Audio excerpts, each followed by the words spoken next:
Welcome back to this week's edition of the RiskSpotlight Operational Risk News Update. My name is Emily Jones, and today I'll bring you essential updates and insights from the world of operational risk.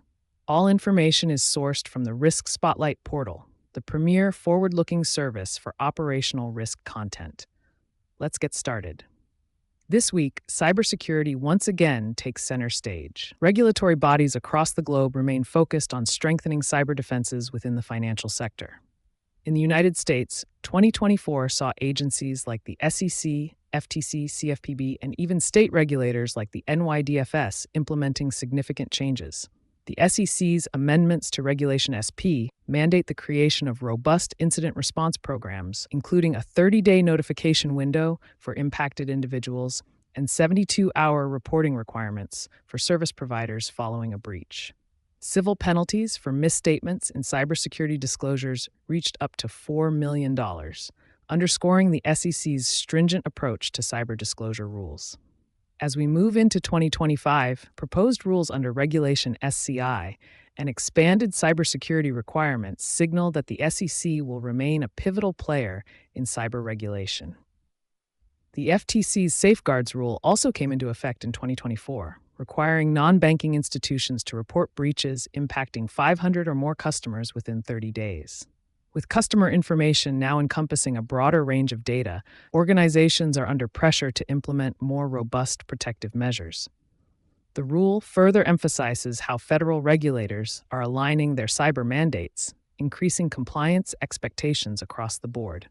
Meanwhile, the Cybersecurity and Infrastructure Security Agency, CISA, issued proposed rules under the Cyber Incident Reporting for Critical Infrastructure Act. These require critical infrastructure entities, including those in financial services, to report significant cyber incidents within 72 hours and ransomware payments within 24 hours. These tighter timelines mark a shift towards more proactive and coordinated responses to cyber threats. Shifting from regulation to threats, a new malware variant called AppLite Banker has been identified. This updated version of the antidote Trojan targets Android devices using advanced phishing tactics. Attackers impersonate recruiters, directing victims to fraudulent job application pages that serve as malware droppers. AppLite is capable of credential theft from banking apps, cryptocurrency wallets, and more, employing obfuscation and remote control techniques to evade detection. With its focus spanning multiple languages and regions, including English, Spanish, French, and German, the malware's reach is extensive. Security experts stress the importance of mobile device management and regular software updates to mitigate such threats.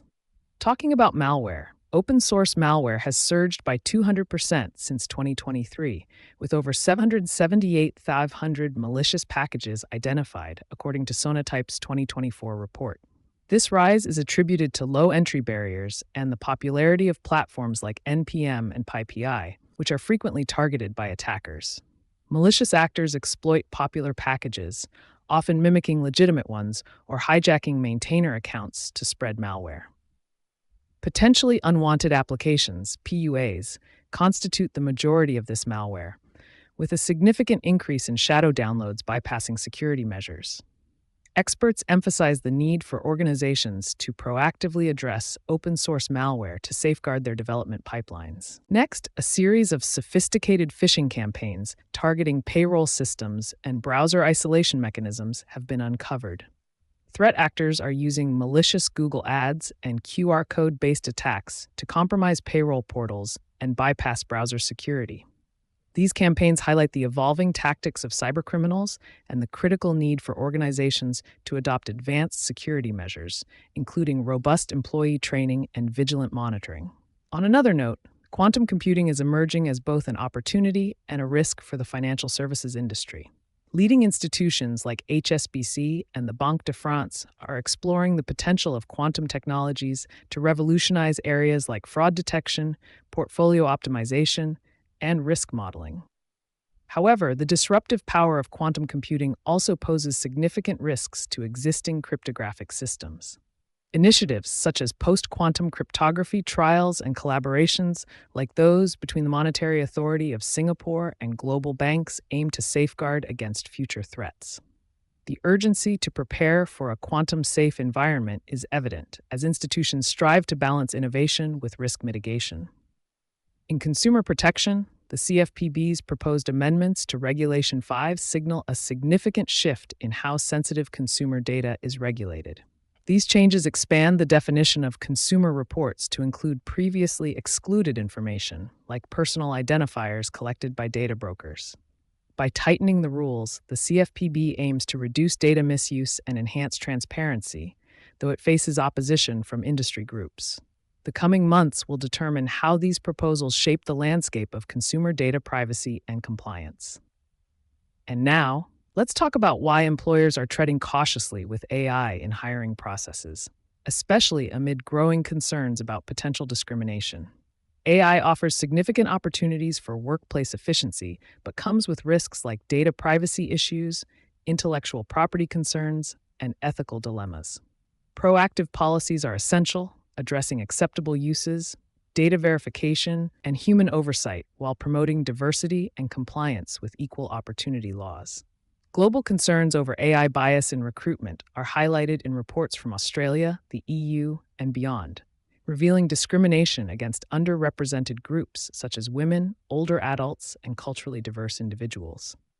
Despite concerns, few organizations thoroughly evaluate their AI tools, underscoring the need for audits and oversight. As AI evolves, balanced integration is vital to harness its benefits responsibly while mitigating risks. Finally, talking about bank overdraft fees in U.S., the U.S. Consumer Financial Protection Bureau, CFPB, has adopted new regulations capping bank overdraft fees, aiming to save depositors $5 billion annually. The rule offers banks three options: charge $5, cover only costs losses, or offer credit complying with lending laws. While the CFPB and Biden administration tout the benefits for consumers, banking industry groups oppose the measure, arguing it may harm access to essential financial services.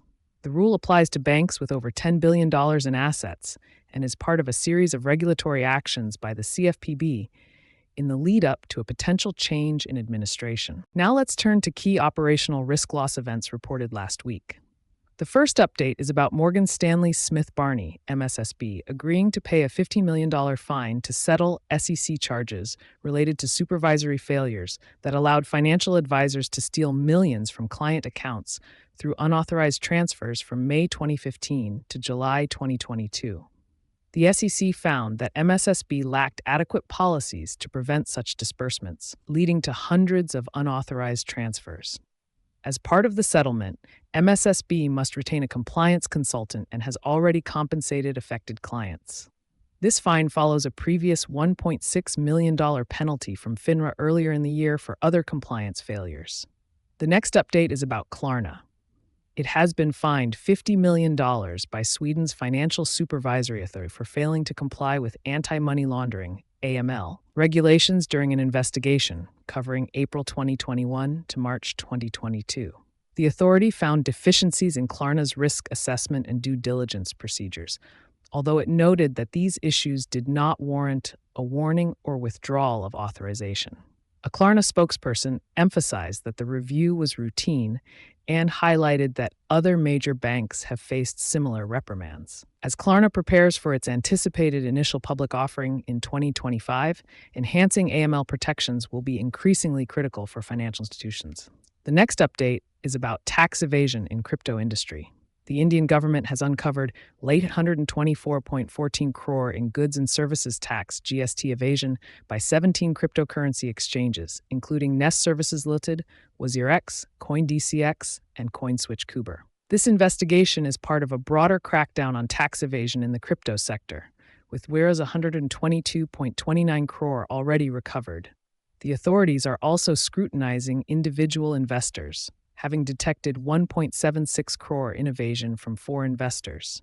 India's regulatory framework for cryptocurrencies is evolving to ensure compliance while fostering innovation in the market. That concludes this week's operational risk updates. For more on these topics and additional insights, visit the RiskSpotlight Portal. If you're a subscriber, log in or go to riskspotlight.com to sign up for a free trial. Thanks for tuning in, and until next time, stay safe and keep those risks in check.